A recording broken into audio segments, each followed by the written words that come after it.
Demand చేస్తా ఉన్నాం.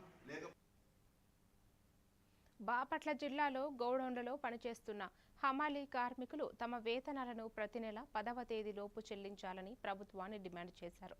కష్టపడి చేసిన పనికి సంబంధించిన జీతాలు సకాలంలో అందించకుండా నిర్లక్ష్యం చేయటం సరికాదని కార్మిక నాయకులు విమర్శించారు.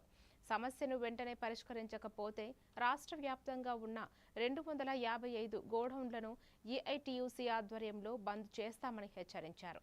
అవసరమైతే విజయవాడలో భారీ ధర్నా నిర్వహించి తమ నిరసన తెలియజేస్తామని తెలిపారు.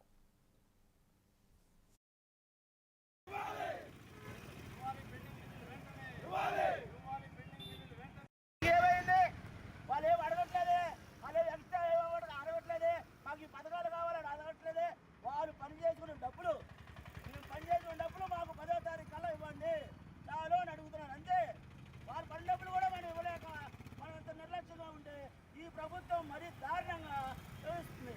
ఇంతకుముందు మరీ దారుణంగా వ్యవహరిస్తుంది, వాళ్ళందరూ పోయారు. మళ్ళీ మీరు కూడా అదే పద్ధతిలో పోతే అలాగే జరిగింది. వీళ్ళు ఏముంది, పని చేసుకునేలే కదా, వీళ్ళు అది ఏమి చేయలేరు, దీనివల్ల ఏమి కాదు అనుకుంటున్నారేమో. ప్రభుత్వం తిరగబడిపోయిన తర్వాత హమాలీలందరూ ఒకసారి రివర్స్ అయితే చాలా ఇబ్బందులు ఉంటాయి.